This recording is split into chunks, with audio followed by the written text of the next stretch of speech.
Fire and emergency service. কনষ্টেবলৰ ইউবিত post আছিল 1760টা, কনষ্টেবল এবিত পোষ্ট আছিল 2301টা, কনষ্টেবল কমিউনিকেশ্যনত পোষ্ট আছিল 466টা, আৰু সাব অফিচাৰ ফায়াৰ ছাৰ্ভিচত পোষ্ট আছিল মাত্ৰ এটা।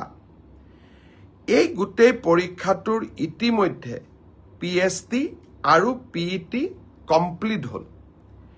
এই পৰীক্ষাটোৰ যিসকলে PST PETত কোন পাছ কৰিলে ইয়াৰে ৰিজাল্ট অসম আৰক্ষীয়ে 12 মাৰ্চ তাৰিখে ঘোষণা কৰিব।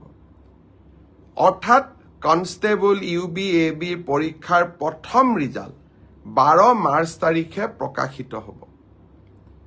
ইয়াৰ পিছত আপোনালোকে নিজেও জানে যে এটা লিখিত পৰীক্ষাত আমি অৱতীৰ্ণ হ'ব লাগিব, আৰু এই লিখিত পৰীক্ষাটিৰ বাবে যিসকলে কাট অফ মাৰ্ক পাবলৈ সক্ষম হ'ব তেওঁলোকে এডমিট কাৰ্ড 17 মাৰ্চৰ পৰা ডাউনলোড কৰিব পাৰিব, আৰু finally AB UB written test 23 মাৰ্চত অনুষ্ঠিত হ'ব।